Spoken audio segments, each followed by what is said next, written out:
I'm Dave Carvajal. This is Thunder, Wisdom, and Insights with some of my favorite leaders on the planet.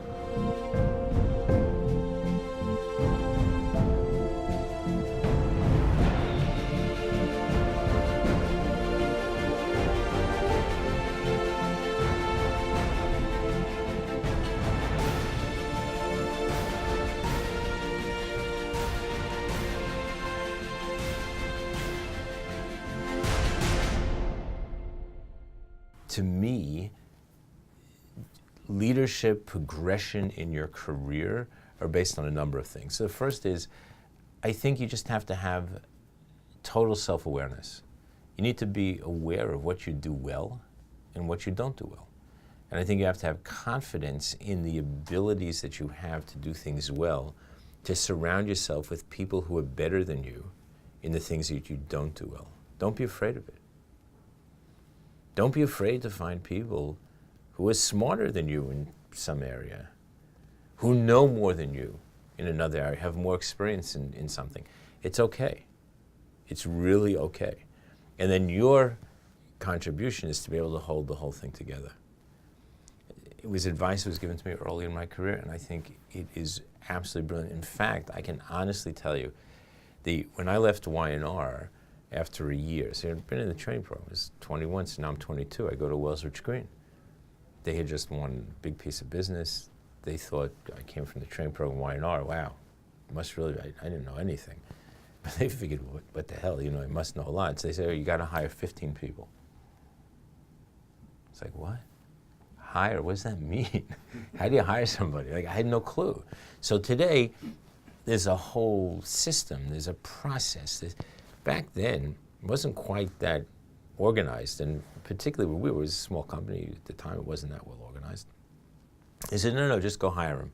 Don't worry, somebody will help you, whatever. And so, what did I do? I called the smartest person I knew. She worked at Y&R. She was ahead of me. She was already like working in the system.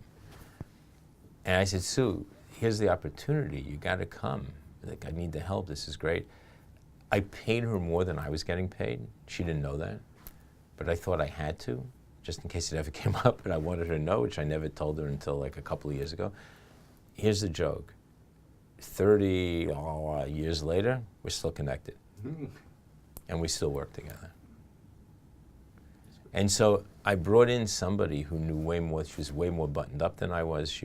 Her expertise in particular areas were bigger than mine. I was more creative, she was more sort of foundational, analytical, and it was awesome.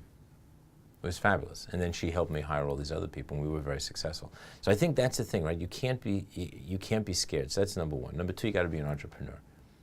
Always, every day is entrepreneurship. You have to constantly think, what else can I do? What else can I do? Where else can I go? Personally and with your clients, with your, whatever it is that you're working on. I think that's really, really important. I have a motto, do it big or stay in bed. If you can't come up with an idea every day that's bigger than the one you had the day before, then don't even bother. Just sleep the rest of the day. So I wake up every morning and I try to think about what can I do today that's different and bigger and more important than I did yesterday. I think that's really critical. Always lead by example. Critical. And there are times you lead from the front and there are times you lead from the back. You lead from the front whenever there's adversity. I learned this in the army. I was in the Israeli army.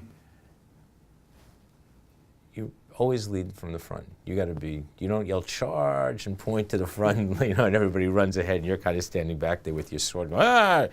You got to be the one leading the charge when there's adversity.